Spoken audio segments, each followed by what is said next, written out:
pedirle al Señor que nos hable. Básicamente necesitamos oír la voz del Señor. Y para eso nos ha dejado su palabra y para eso tenemos su espíritu que nos guía a toda la verdad, que nos enseña, que nos anima, nos consuela. Entonces, orémosle al Señor que también este tipo de conexión no nos distraiga. Para mí es un desafío estar en una pantalla escuchando a alguien que va a hablar. Yo la verdad no tengo tanta concentración, entonces entiendo a los que pasan por lo mismo, pero sí, tenemos al Señor y Él puede hacer que nuestros pensamientos, corazón se concentren en Él y en su palabra, porque finalmente esta reunión es para Él. Entonces, oremos de manera individual, que el Señor resplandezca su rostro sobre nosotros, nos bendiga. Así que les invito a que juntos oremos. Señor, estamos ante tu presencia. Gracias al Señor Jesús. Él es el autor y consumador de la confianza que tenemos en ti. Él es nuestro Salvador, nuestro tesoro, nuestra razón de vida. Si algo tenemos, se lo debemos a Él. Si algo podemos hacer, se lo debemos hacer. Todo lo que tenemos es gracias a la gracia del Señor Jesucristo. Por eso, Señor, en este tiempo de poder adorarte, te pedimos que nos bendigas, que tu rostro resplandezca, que nos guíes a toda la verdad, que tu espíritu controle este tiempo de enseñanza, que haya fruto espiritual, que nos animes, nos enseñes, nos guíes en tus caminos, Señor. Ayúdanos a través de este estudio de tu palabra, amarte más, conocerte más, deleitarnos más en ti, vivir más para ti. Te pedimos esto, Señor, que nos bendigas en el nombre del Señor Jesús, te lo pedimos. Amén. Bien, entonces entremos en materia. Yo por aquí tengo una presentación, así que manos a la obra, vamos a compartirla. Yo creo que, bueno, a mí me fascina este muñequito, no sé, yo creo que en los lugares que estoy predicando siempre lo pongo, entonces dirán, ese por dónde lo he visto. A mí me encanta este muñequito porque define mucho lo que a veces sentimos, ¿no? En torno a la situación que vivimos en la familia, personal o social o nacional. Bueno, entonces sí, es un buen dibujo, es una buena forma de expresar que nuestra vida puede estar en desesperanza. Entonces, por supuesto, también puede estar llena de dudas, llena de incertidumbre, llena de conflictos dentro de nuestro interior, conflictos de afuera. No es sencillo este mundo, definitivamente este mundo no es sencillo. Lo que más demuestra toda la situación de salud, económica, política del mundo es que el mundo está sin Dios, que son pocos los que están con Dios y que necesitamos al Señor. Entonces, pero ¿qué es la desesperanza? Yo no quisiera que usted se preguntara allí en su corazón, se mirara si tiene ahí un espejo al lado, ¿qué es la desesperanza? Y después de que usted pueda definir esta palabra desesperanza, pregúntese de todo corazón, las personas que le rodean, quizás después de esta enseñanza pregúntele a su cónyuge o a sus hijos. Las personas que le rodean podrían decir que usted es una persona que está en desesperanza o fácilmente se siente desesperanzado. Es bueno hacerlo. Y quiero primero entrar a definir, para entender esto, estas preguntas que son tan trascendentales y tan importantes para nuestra vida, lo que es la esperanza, porque obviamente desesperanza significa falta de esperanza. Entonces, ¿qué es la esperanza? Yo miré en la RAE a toda carrera y encontré que es un estado de ánimo que surge cuando se presenta como, perdón, que es que esta barrita de estado no me va a leer, dice, es un estado de ánimo que surge cuando se presenta como alcanzable lo que se desea. Esa es la esperanza. O sea, cuando sentimos que algo se puede alcanzar, que algo se puede lograr, ¡wow!, nos sentimos esperanzados. O sea, cuando decimos eso se va a dar, ese negocito va a salir, o mi problema de salud se va a curar, o la situación que estoy viviendo se va a solucionar, uno se siente esperanzado. Entonces es un estado de ánimo que surge cuando se presenta en razón de que vemos que las circunstancias o lo que estamos viviendo es alcanzable. Entonces la desesperanza, por supuesto, es eso, cuando sentimos, ¿y ahora qué pasa con la salud? ¿Qué pasa con mi situación económica, mi situación laboral, mi situación familiar? Esto no se puede realizar, no se puede solucionar, entonces caemos en desesperanza. Y por eso nuestro tema de hoy es nada menos que esperanza por el regreso de Cristo. Entonces, el problema no es sentirnos desesperanzados, el problema es en qué tenemos puesta nuestra esperanza. Es más, si nuestra esperanza está bien basada, está basada en algo que es alcanzable, en algo que es realizable, en algo que sabemos que se va a dar, que tenemos certeza que puede ocurrir, pues por supuesto viviremos esperanzados. Oh, qué interesante, ¿no? Entonces, el regreso de Cristo es algo que llena nuestra vida de esperanza. Es algo que nos, como ponerle gasolina a un motor que está, a un auto que está andando a media marcha o que está funcionando mal, ponerle aceite al motor. El regreso del Señor Jesús, la certeza, la confianza, la certeza en que Jesucristo regresará por segunda vez, nos llena de esperanza. ¿Por qué?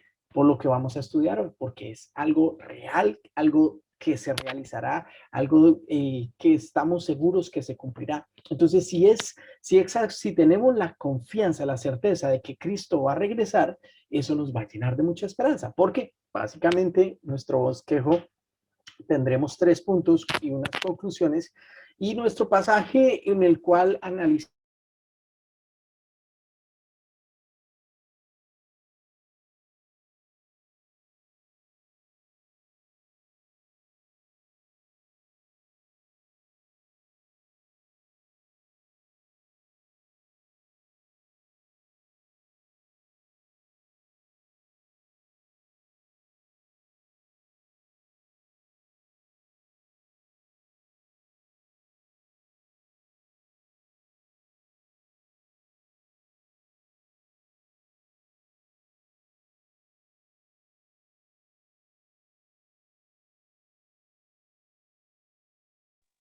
Se fue el audio, no se escucha.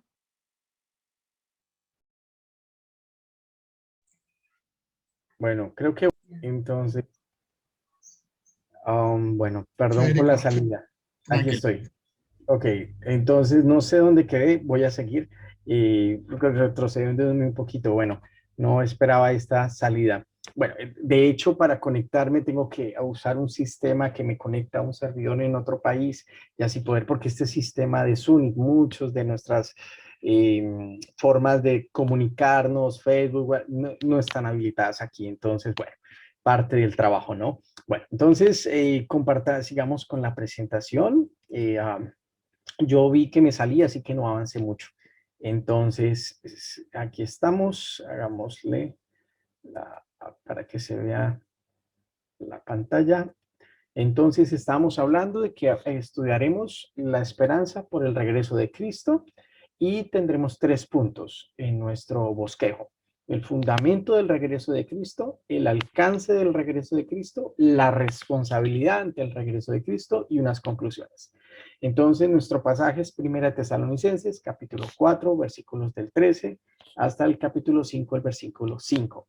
Básicamente lo que queremos contestar a nuestra alma, a nuestra vida es por qué debemos tener la certeza del regreso de Cristo. Ya empecé diciéndoles que esa certeza realmente es un combustible que nos da mucha esperanza. Entonces, si luchas con la desesperanza, te animo a considerar muy seriamente el regreso de Cristo como algo esencial que controla tus pensamientos, tu forma de vivir y que define para dónde vas.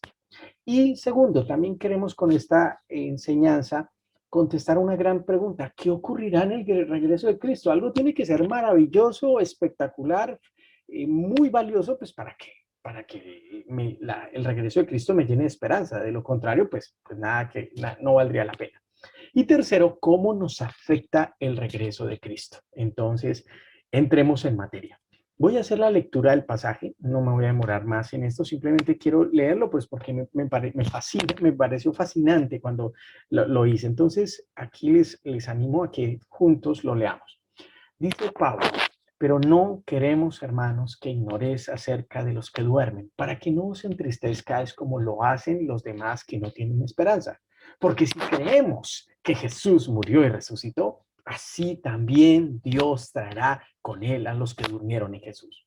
Por lo cual os decimos esto por la palabra del Señor, que nosotros, los que estamos vivos y que permanezcamos hasta la venida del Señor, no precederemos a los que durmieron. Pues el Señor mismo descenderá al cielo con voz de mando, con voz de arcángel y con trompeta de Dios. Y los muertos en Cristo se levantarán primero. Entonces nosotros, los que estemos vivos y permanezcamos, seremos arrebatados juntamente con ellos en las nubes, al encuentro del Señor en el aire, y así, ¿no? Subraye esto, y así estaremos con el Señor por siempre, siempre.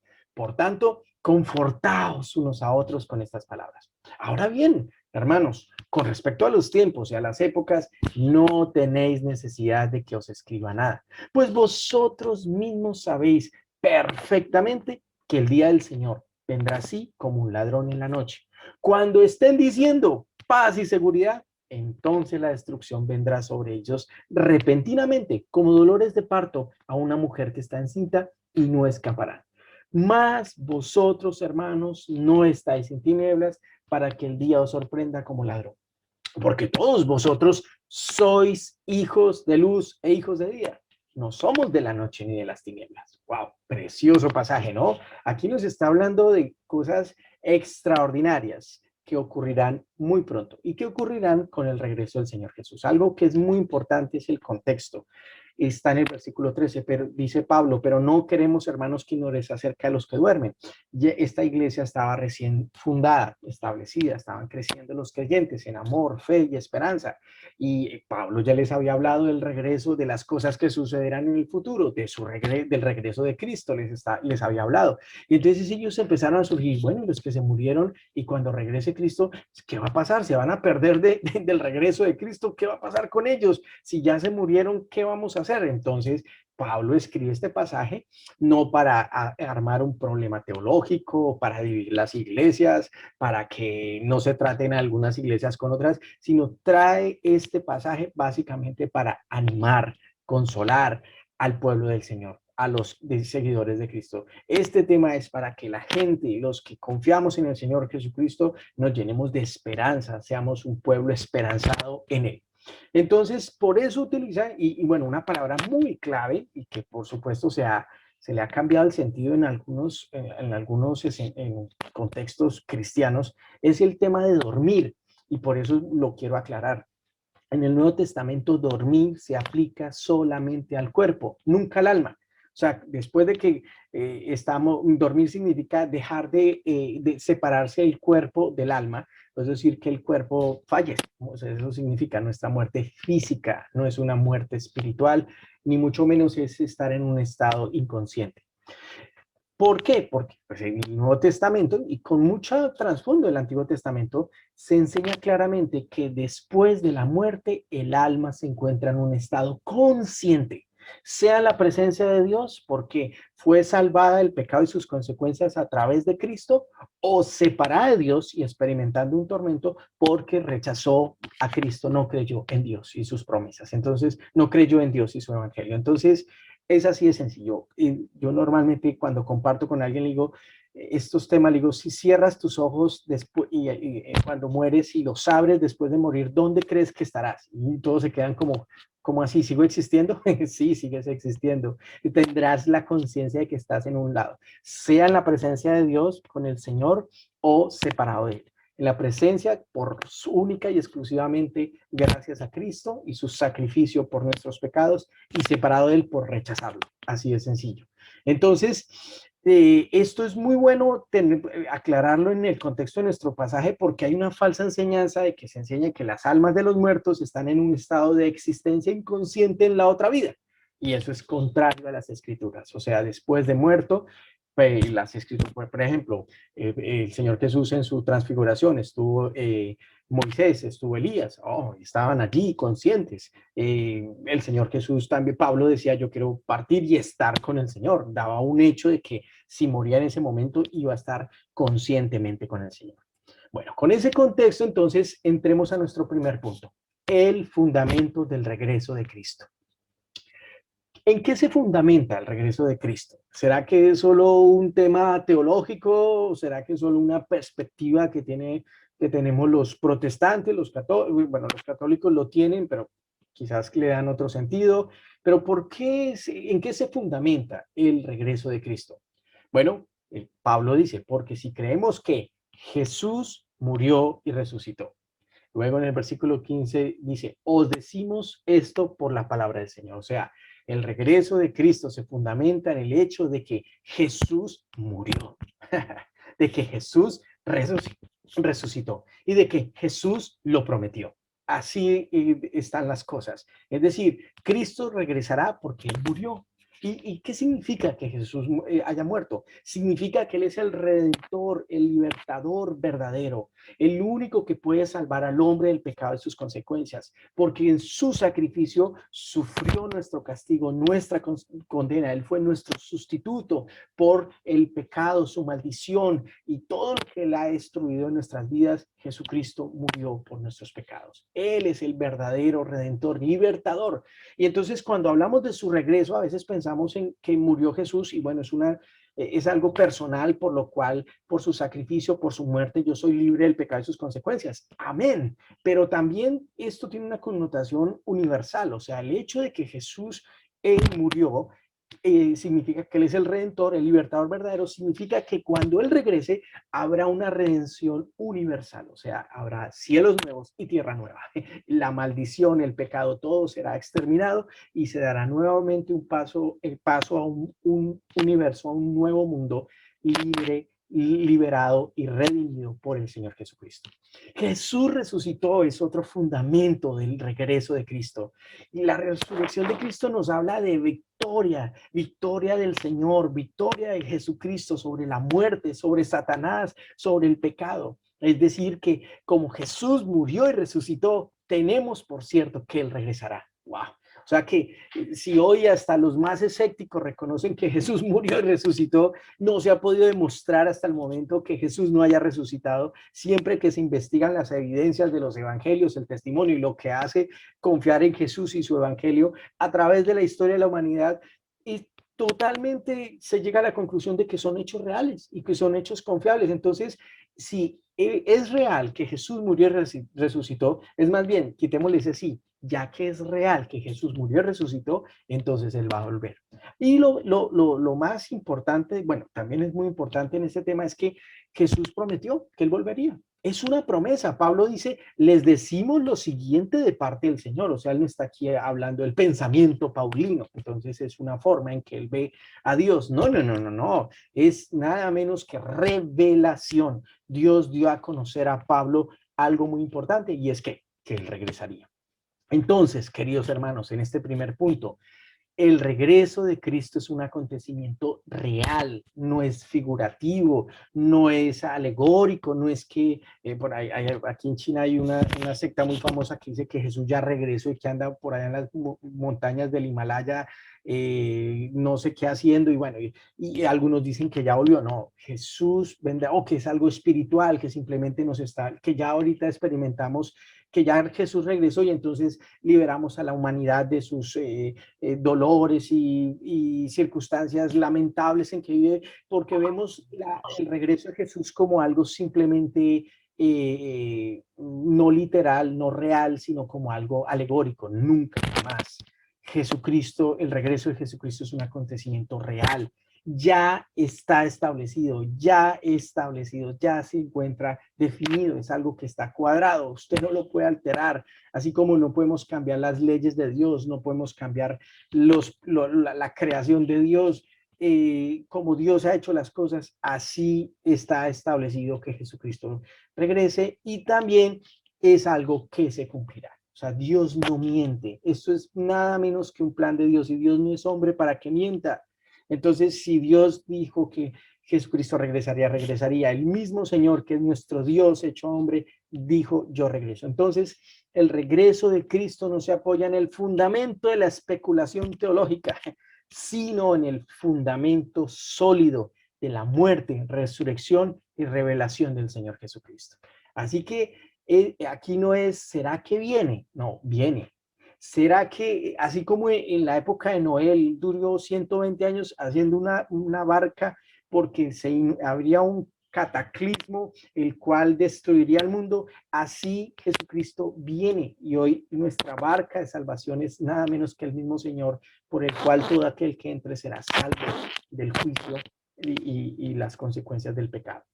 Ahora, ¿cuál es el alcance del regreso de Cristo? Pues el versículo 16 nos dice, pues el Señor mismo, y noten que Pablo acaba de decir, el Señor les manda a decir lo siguiente, que él mismo descenderá del cielo con voz de mando, con voz de arcángel y con la trompeta de Dios. Estas palabras, voz de mando, voz de arcángel, nos habla de a Dios, nos trae la imagen del Antiguo Testamento cuando Dios convoca a su pueblo para venir a su encuentro. Se tocaba una trompeta, un cuerno muy grande y el pueblo, todo el mundo se levantaba y se congregaba para adorarle, para escucharle, para conocer, para tener comunión con él. Entonces, el mismo Señor vendrá. Eso es un asunto del Señor, me fascina. Cristo mismo dijo, yo vengo pronto, vengo en breve. Y los muertos en Cristo se levantarán primero. Entonces no se preocupe, si usted ya murió, Cristo va, si usted le pertenece a Cristo, entonces se levantará para reunirse en ese encuentro que el mismo Señor Jesús tiene organizado. Entonces nosotros, el versículo 17, los que no estén muertos, los que estemos vivos y que permanezcamos, seremos arrebatados juntamente con el Señor en las nubes al encuentro del Señor en el aire. Y luego en el capítulo 5 se habla del día del Señor. Entonces, ¿cuál es el alcance del regreso de Cristo? ¿Qué comprende? Miremos. Los muertos en Cristo nos habla de personas que confiaron en Cristo como su Señor y Salvador, que ese fe en Cristo les llevó a arrepentirse y a dar frutos dignos de arrepentimiento. Entonces, ellos murieron por vejez o por cualquier otro motivo que hayan muerto. No obstante, a pesar de que murieron, Dios los tratará a los que murieron confiando en Jesús de la misma forma que trató a Jesús, es decir, lo resucitará. Me encanta esto, porque ustedes recuerdan que el Hijo amado de Dios, en el cual el Padre se complacía, murió en la cruz. ¿Y qué hizo Dios? Lo resucitó. Así que todo aquel que le pertenece a Cristo, todo aquel que confió en Él como su Señor y Salvador, todo aquel que invocó el nombre del Señor para ser salvo, Dios lo va a tratar como trató a Jesús cuando murió. ¿Y qué hizo? Lo resucitará. Qué precioso, ¿no? Y los que estemos en vivo, otro grupo vivos, otro grupo de personas, son los que estemos vivos en Cristo, o sea, personas que han confiado en Jesús como su Señor y Salvador, que han creído de corazón, que han confesado con su boca que Jesús es el Señor, el Dios verdadero, y que su sacrificio en la cruz es el único medio para ser libre del pecado y sus consecuencias. Dios nos perdona solamente porque Jesús murió por nosotros. Entonces, esas personas serán arrebatados en su cuerpo, transformados en un abrir y cerrar de ojos en las nubes, y para encontrar ellos, para como los que murieron, se encontrarán con el Señor en el aire. Es decir, Dios llevará a todos los creyentes en el arrebatamiento, vivos y muertos, de vuelta al cielo con Cristo. Y así estaremos con el Señor para siempre. Así es, queridos hermanos, estamos aquí de paso, somos aquí peregrinos. Esta no es nuestra ciudadanía está en los cielos. Aquí solo llevamos una mochila. Nuestra vida no nos pertenece a este mundo. Este mundo de acá es solo una etapa. Nuestro destino eterno, nuestra identidad está en los cielos. Y por eso que regrese el Señor, ¿cierto? Y qué esperanza, ¿no? Saber que si ahorita regresa el Señor, yo seré de los que a la voz de a su voz, que es como trompeta de arcángel, voz de mando, y yo seré arrebatado. Qué precioso. Pero también Pablo en el capítulo 5 habla del día del Señor, o sea, también nos habla de otro contexto que tiene el alcance del regreso de Cristo. ¿Y cuál es? Nada menos que el día del Señor describe el juicio divino catastrófico de Dios sobre los impíos. Impío en la Biblia es aquel que no confía en Dios, es aquel que rechazó a Cristo, es aquel que le dio la espalda a Dios y prefirió confiar en Él, hacerse otro Dios o vivir para Él, y no tuvo en cuenta a Dios. Entonces, además, para el regreso de Cristo tiene dos caras. Para el que ha confiado en Él, wow, día de consuelo, día de gozo, porque estará con su Señor para siempre. Pero al que rechazó a Dios, le dio la espalda a Dios, negó a Jesús, la condenación es por no creer en Cristo. Entonces, aquel que rechazó a Dios abiertamente, rechazó su evangelio, rechazó a su Hijo, esta persona nada menos que recibirá el juicio de Dios. Tesalonicenses, segunda Tesalonicenses, capítulo 1, versículo del 7 a 9. Pablo dice que el día del Señor es el tiempo cuando el Señor Jesús aparezca desde el cielo. Él vendrá con sus ángeles poderosos en llama de fuego y traerá juicio sobre los que no conocen a Dios. No conocerá quién era, ay, no sabían que había Dios. No, los que sabiendo que existía Dios, no le quisieron dar gracias, ni le dieron gloria, ni siquiera se interesaron por el respeto y la honra que él merece, sino vivieron, se hicieron otro Dios a su semejanza, le dieron la espalda. Estos son los que no conocen a Dios y sobre los que se niegan a obedecer la buena noticia, el evangelio de nuestro Señor Jesucristo. Noten que obedecer, miren, creer en el evangelio no es una sugerencia de Dios para ti, no es otra manera para que estés bien, es un mandato. Obedecer, o sea, Dios manda a todos los hombres que se arrepientan y confíen en aquel que los puede librar de sus pecados, del pecado y las consecuencias, y es nada menos que el Señor Jesucristo. Entonces, el que no obedeció ese mandato de creer el evangelio será castigado con destrucción eterna. No es aniquilación.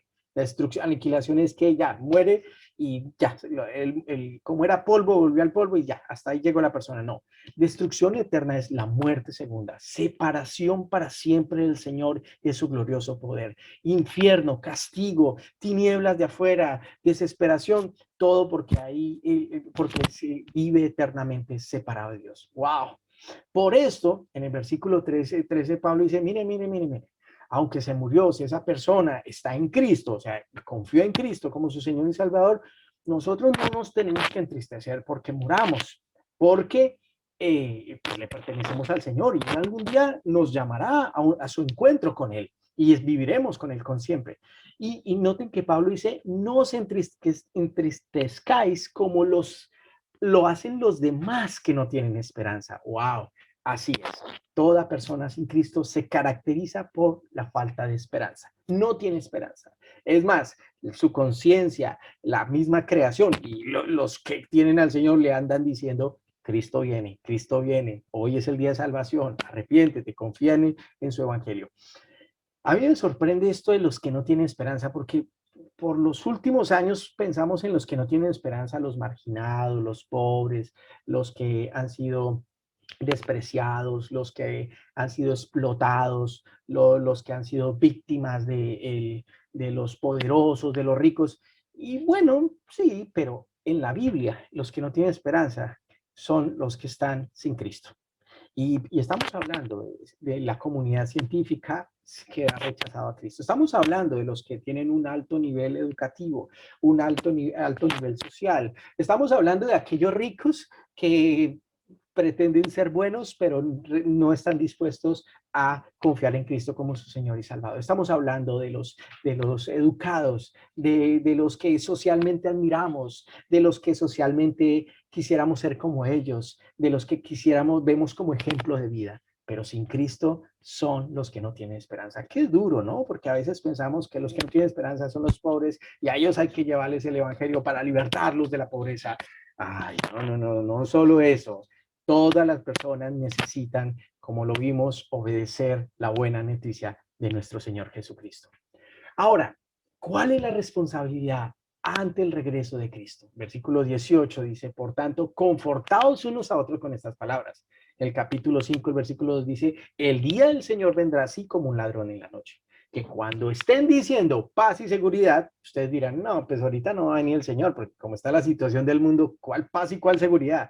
Ahorita les hago unos comentarios al respecto, porque, bueno, les hago unos comentarios al respecto. Entonces, todos vosotros sois hijos de luz e hijos del día. Entonces, ¿cuál es nuestra responsabilidad ante el regreso de Cristo? Bueno, nuestra responsabilidad ante el regreso de Cristo comprende lo siguiente. Primero, confortados, alentados. Debemos animarnos con el consuelo alentador de saber que Cristo regresará por nosotros. Sí, tenemos que, ante la situación como estás, no sé, tu familia que está atravesando problemas de salud, problemas de laborales, económicos, familiares, relaciones que se han roto, dolores, consecuencias del pecado que parecen irremediables. Tenemos que levantar nuestros ojos hacia el cielo y decir, tengo por cierto que las aflicciones de este tiempo presente no se compararán con la gloria venidera que se ha de manifestar con nosotros, es decir, cuando Jesucristo regrese. Aleluya. Tenemos que decir que aunque este hombre exterior se va deteriorando, nos volvemos más y más, el hombre interior se renueva. Nuestra esperanza está en los cielos. A veces pensamos que nuestra vida es solo acá, que lo único que tenemos es esta vida. No, este tiempo es una milésima de fracción de tiempo comparado con una eternidad con el Señor, por siempre y para siempre con Él. Qué precioso, ¿no? Entonces, animémonos, consolémonos, nuestro Señor Jesucristo viene. Los cristianos del primer tiempo vivían en una sociedad desanimada, desesperanzada. La gente pensaba, algunos pensaban que se muere y es como un animal, otro perro más que muere y ya está y termina. Otros pensaban que se muere pero reencarna y da vueltas en un ciclo. Otros simplemente decían, la vida no vale nada, vivamos y comamos porque mañana moriremos. Esa era la sociedad, pero los cristianos se levantaban y los veía la gente, sus familiares, sus jefes, todos alrededor decían, esta gente vive esperanzada. Y les preguntaban por qué. Jesucristo viene. Y ahí viene una palabra que usaban mucho que se llama Maranata. Jesucristo viene. Y también otra responsabilidad ante el regreso de Cristo es que vendrá como un ladrón en la noche. Y cuando uno ve estas frases que utiliza Pablo, se nos trae a la mente Mateo capítulo 24, los evangelios y otras porciones de Apocalipsis, donde el mismo Señor hablaba de su regreso, diciendo que sería como, que no, o sea, no sería de sorpresa, por decirlo así, vendrá como ladrón en la noche, o sea, el mundo no va a estar preparado. Por eso leíamos antes que cuando estén diciendo paz y seguridad, a pesar de que el día del Señor, que es cuando Dios va a hacer juicio, cuando el Señor Jesucristo regrese, pues habrá un cataclismo, o sea, habrán muchos juicios que se habrán. Ahí tienes Apocalipsis desde el capítulo 6 hasta el capítulo 19, hablando de los sellos, de las copas, de las trompetas y hablando de muchas cosas que ocurrirán por causa del pecado. Dios está castigando el pecado, haciendo juicio para dar paso a un nuevo mundo creado por Él. Y donde Cristo reinará por siempre y para siempre, y Dios será todo en todo. Entonces, ladrón en la noche nos habla de que nadie estará preparado para esto. Todos se burlarán, como quizás lo hacían en el tiempo de Noé, cuando él hacía su barca, nunca había llovido y nunca sabían que era un aguacero y menos una inundación, y él no, es que todo esto se va a destruir por las aguas. Así va a ocurrir. El Señor Jesús vendrá como ladrón en la noche y ante toda esta situación de juicios, la gente se levantarán falsos cristos y hablarán de que no se preocupe, habrá paz y seguridad. Entonces, un mundo donde las condiciones serán difíciles, rumores de guerra, tempestades, terremotos, pero al mismo tiempo se estará proclamando paz y seguridad. Entonces, wow, por eso podrías decirle que hoy viene el Señor Jesús, porque si ustedes notan, este mundo está colapsado en muchos aspectos, pero al mismo tiempo todo el mundo está hablando y tendremos paz y seguridad. Aquí celebraron los 100 años del establecimiento del Partido Comunista y se hablaba de que ahora esta nación experimentará paz y seguridad. Y así es el discurso de las Naciones Unidas, etcétera. Entonces, si tú piensas que es un ambiente donde todo está color de rosa, no, es un ambiente donde está muy difícil la vida, pero se pregona y se anuncia paz y seguridad por los falsos cristos, en especial por el anticristo. Entonces, es un tiempo que es muy importante para el pueblo, para aquellos que están viviendo, están a la espera del regreso de Cristo. Entonces, vendrá así como ladrón de la noche. Es decir, nosotros, nuestra responsabilidad ante el regreso de Cristo es vivir expectantes ante el regreso del Señor. Es más, dado que todo lo que nos rodea será destruido de esta manera, ¿cómo no llevar una vida santa y vivir en obediencia a Dios? Segunda de Pedro, capítulo 3, versículo 11. Así es, querido hermano y hermana. Esto que tú pienses que no se logró tal negocio, que no se cuadró tal cosa, que tu pérdida de salud, todo esto es pasajero. Dios ha prometido que todo esto será destruido con fuego, que caerá del cielo y para dar paso a cielos nuevos y tierra nueva donde mora la justicia. Esa es la promesa del Señor. Así que es como cuando construyeron Guatavita, la nueva. trasladaron el pueblo a otro lugar en razón de una gran represa que iban a hacer en el pueblo antiguo, y todos los habitantes empezaron a mover sus cosas para la Guatavita nueva. En esa época todos los que estaban en la Guatavita vieja sería absurdo ponerse a embellecer la casa, a ponerle plancha, a hacer pisos, a hacer cuartos.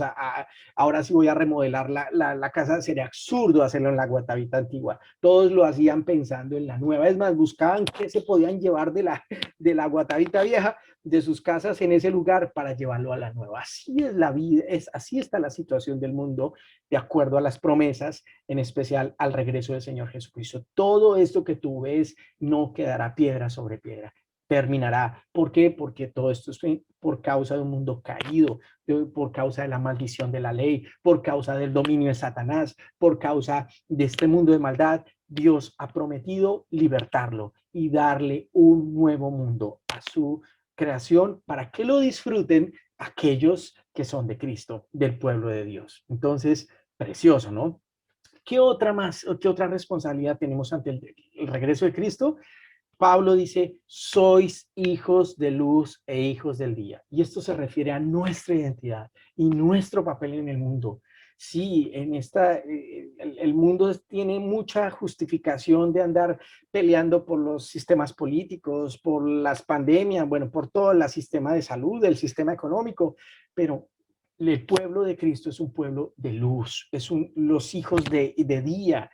Nos habla de que nuestra responsabilidad en este mundo no es vivir para trivialidades, vivir para cosas pasajeras, perder el tiempo en asuntos efímeros. Nosotros estamos aquí para asuntos eternos, asuntos trascendentales, asuntos que transforman, que brindan una solución auténtica al problema de la humanidad. Y ese problema es nada menos que el pecado y sus consecuencias.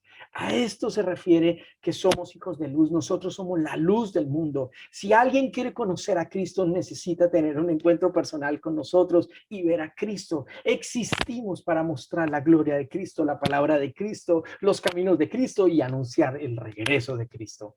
Es decir, en razón a que nosotros existimos, como dicen Hechos capítulo 26, versículo 18, existimos para que Dios nos use, para que les abran los ojos a los que están en tinieblas, a los que no tienen esperanza, a los que están bajo la potestad de Satanás.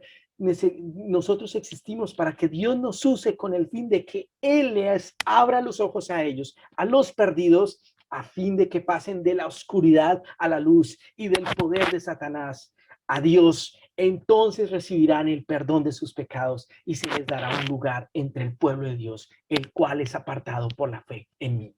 Eso le dijo el Señor Jesús a Pablo, y eso no lo dice el Señor Jesús hoy a nosotros. Para eso, si quieres producir un cambio sustancial, impresionante en una familia, en una persona, en un país, predica el evangelio de Cristo, anuncia, haz discípulos de Cristo. Por supuesto, eso nos debe llevar a mostrarlo con palabras y hechos. Eso nos debe llevar a brindar soluciones que reflejen el amor, el poder y la gracia de Cristo. Pero nuestra razón de existir aquí no es para asuntos efímeros, sino para que Dios nos utilice para que otros salgan de las tinieblas a la luz, del poder de Satanás a Dios. Qué privilegio, ¿no? Esto sí es un trabajo muy importante y es muy necesario hoy en día.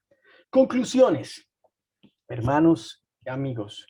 Y yo no sé si tal vez alguien está escuchando o está viendo esta enseñanza. Mira, si tú no eres de Cristo, te lo digo con amor en el nombre del Señor. Si tú no has confiado en Cristo como tu Señor y Salvador, te puede gustar Cristo, te puede gustar la música de Cristo, te puede gustar el pueblo de Cristo, las actividades de Cristo, pero te lo digo de corazón. Si no has confiado en Cristo, que Él es Dios, el Dios verdadero, y que solo su sacrificio es el único medio para limpiarte, libertarte del pecado y sus consecuencias, si tú no has creído esto, tú recibirás el juicio de Dios cuando Él regrese. Entonces, esto es muy serio y esto te convoca a ti. Por eso, una de las conclusiones que tenemos es: los seguidores de Cristo, en razón a su inminente regreso, Debemos caracterizarnos por vivir con fe, amor y esperanza en el Señor y sus promesas y no en las cosas pasajeras de este mundo. Por supuesto, la situación de salud del mundo es importante, económica, política, nos interesa, pero si queremos, pero no es nuestro génesis, no es lo más valioso, lo más importante. Todo esto lo debemos mirar siempre bajo el lente de Cristo, bajo el filtro de Cristo. Todo esto que está ocurriendo solo nos está gritando, Dios le está gritando al mundo, por decirlo así, Cristo regresa pronto. Y nosotros, tú y yo, tenemos un papel trascendental, fundamental en esto. La última conclusión está en el mismo pasaje de 1 Tesalonicenses capítulo 4, versículo 11. Miren lo que dice Pablo. Lo leo en la Nueva Traducción Viviente. Pues Dios escogió salvarnos por medio de nuestro Señor Jesucristo y no derramar su enojo sobre nosotros. Cristo murió por nosotros para que estemos vivos o muertos. Cuando regrese, podamos vivir con Él para siempre. Así que aliéntese y edifíquense unos a otros, tal como yo lo hago. Si notas, hermano, que si le llega a uno ahorita alguna situación de salud trágica que no se puede solucionar, si le llega a uno una pérdida invaluable, familiar, sentimental, sea lo que sea que venga, mira, Cristo regresa, Él lo prometió y regresará. Y sea que estemos vivos o muertos, Él se ha encargado de alistar todo para encontrarnos con Él. Nos resucitará, nos dará un nuevo cuerpo, tendremos nuevos cielos, nuevo mundo, pero sobre todo viviremos por siempre con Él. Así que la situación actual comparada con lo que nos espera gracias al regreso de Cristo nos debe llenar de esperanza. Y esa esperanza debe irradiar, contagiar a las personas para decir, venga, ¿usted cómo hace para, a pesar de que todo lo que le ocurre, viva esperanzado? Nuestra respuesta es, mi Señor Jesucristo viene pronto. Él mismo dijo, Apocalipsis termina, el último libro de la Biblia dice, y aquí vengo pronto. El Señor Jesús lo prometió. Así que animémonos, consolémonos y que el Señor nos use para brindar esperanza a un mundo desesperanzado gracias al regreso de Cristo y a su evangelio, donde hoy le ofrece a las personas el día de salvación. Hoy es el día de salvación y más aún si regresa Cristo. No olvides, Cristo regresa, esto es real, esto es auténtico, esto es totalmente cierto, esto no es algo alegórico, etcétera, etcétera. Es real, Cristo viene. Vamos a orar y que el Señor nos bendiga. Gracias, Señor, por la gran promesa que está fundamentada en la muerte y resurrección de Cristo y en sus palabras de que Él regresará. Gracias porque ese regreso implica consuelo, bendición a aquellos que redimiste por la fe en Cristo. Y también, Señor, pedimos por los que hoy están sin Cristo, sin esperanza, porque su destino es un destino de condenación. Para ellos la venida de Cristo será recibir el juicio por el pecado, la muerte eterna, la destrucción por siempre y para siempre. Señor, te pedimos que nos uses para que muchos reciban el Evangelio de Cristo, que nos uses para ser discípulos de Cristo, que nos use para sembrar nuevas iglesias, para que nuestra iglesia crezca, Señor. Úsanos porque nosotros somos hijos de luz, somos la luz del mundo y somos los hijos de día. Te pertenecemos a ti, Señor, y nos has puesto para hacer un papel trascendental y fundamental en el mundo de hoy. Y todo gracias a Cristo y su Evangelio. Y también gracias, Señor, y como lo decía tu iglesia de antaño, hoy nosotros miramos a los cielos en medio de la situación que vivimos y solamente podemos hacer esta oración. Señor, ven pronto. Y sabemos que tu respuesta es, he aquí, vengo pronto. Bendito sea, Señor. Amén.